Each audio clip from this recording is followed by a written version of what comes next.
Having established the equations of motion for the circular restricted three-body problem, we can use these now to look for equilibrium points, that is, locations in the rotating frame where x double dot is equal to x dot is equal to y double dot equal to y dot equal to z double dot equal to z dot, all equal to 0. And if you recall the form of our equations of motion, what this implies is that at the equilibrium points, all of the partial derivatives of the u potential, that modified potential function that we defined, have to be 0.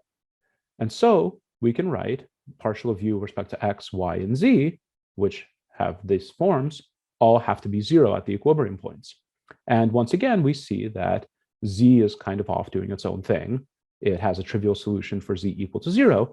And so this is the restricted problem where we only consider the in-plane solutions. So let's take a look at those in-plane solutions. And we're going to start with the case where y is non-zero. So again, recall x is the coordinate along the radial direction, along the line between the two primaries, and y is in the in-plane, where the plane is the orbital plane of the two primaries. Y is the coordinate that is orthogonal to the radial line direction.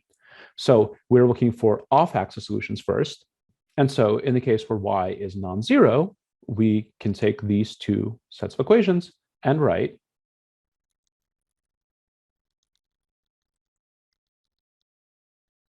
so from the partial of u with respect to x, we group all of the x terms together, and that leaves this term that is in terms of just mu star, and of course the radial distances between our orbiting body and the two primaries.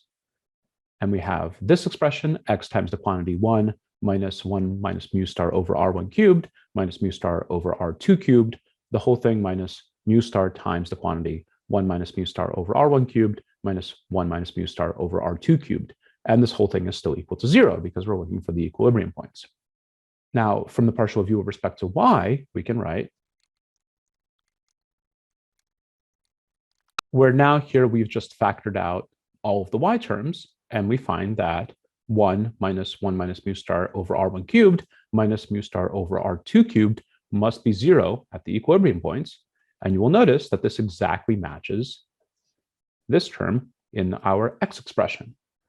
And so on the off-axis equilibrium points, the only thing that we have left is this term.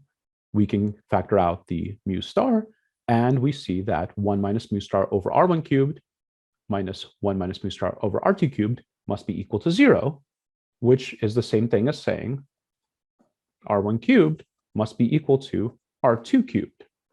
If we now take this and plug it back into this equation, what we get is 1 minus the quantity 1 over r1 cubed must be equal to 0. And therefore, both r1 and r2 have to be 1. This means that on the off-axis equilibrium points, our orbiting body must be equidistant within the orbital plane from both the primary bodies. So we can draw an equilateral triangle for these two equilibrium points, which we will call L4 and L5, and we will explain that nomenclature in just a second. And we get the result that the xy coordinates, the rotating frame coordinates of these equilibrium points, are 1/2 minus mu star in the radial direction and plus and minus square root of 3 over 2 in the orthogonal direction, e theta.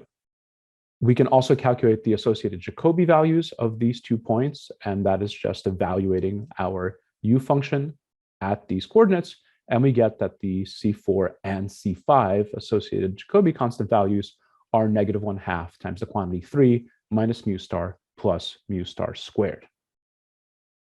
Because these 2 points have the same Jacobi constants, for all intents and purposes, they are exactly identical to one another. They just happen to lie above and below the radial line. And as you will recall, we have symmetry around the radial direction. And so they can be treated entirely as identical. By convention, you will have the leading point, the point that is ahead of M2 in its orbit with respect to M1, called L4, and the other of these 2 points called L5, but that convention is not always strictly followed. The important point is that you have these 2 points that are exactly 60 degrees ahead and behind the orbit of M2. Next, we consider the case of the on-axis equilibrium points where y is equal to 0. And in this case, what we end up with is a third-order polynomial in x that must be equal to 0. And you get this simply by evaluating R1 and R2 in the case where both y and z are 0. And so these are the only terms left in the denominator. And this now has 3 roots, since it's a third-order polynomial. And so you have one solution where x is less than negative mu star, and we call that L3. And there's the case where x lies between negative mu star and 1 minus mu star, and we call that L1. And finally, you have the case where x is greater than 1 minus mu star, and we call that L2. The reason for this ordering, L1, L2, L3, and previously L4, L5, is that we are sorting these points by increasing Jacobi constant.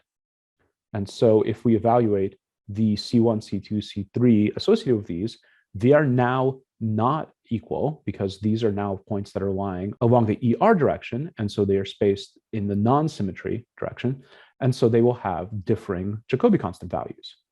So the equilibrium point that lies between the two primaries has the lowest Jacobi constant of all of these. The point that lies along the ER direction beyond M2, the smaller of the two primaries, has the second lowest Jacobi constant. The point that lies along the radial line to the other side of M1, the more massive primary, has the next highest Jacobi constant. And then the off-axis equilibrium points, L4 and L5, have jointly the highest Jacobi constant of all of the equilibrium points. So we can now visualize these points on our hill curve diagram, and this graphically shows the point that we just made. L1 lies here at the neck between the two primaries.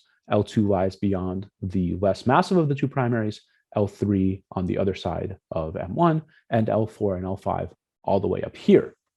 The key message about these points, which are called the Lagrange points in honor of Lagrange, who first formulated the mathematics of this analysis, are that they are the most energy efficient passageways through the system.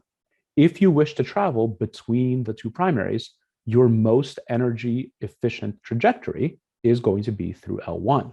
Similarly, if you wish to escape both of these primaries, the vicinity of both these primaries, your most efficient trajectory will be through L2.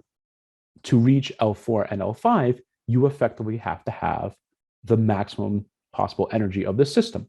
If you have sufficient energy to go to L4 and L5, that means that you can go anywhere in the system and beyond this system. For a practical example, think Earth and Moon. If you wish to go to the moon using the least amount of energy, then you must pass through the Lagrange point, L1, that lies between the Earth-Moon system.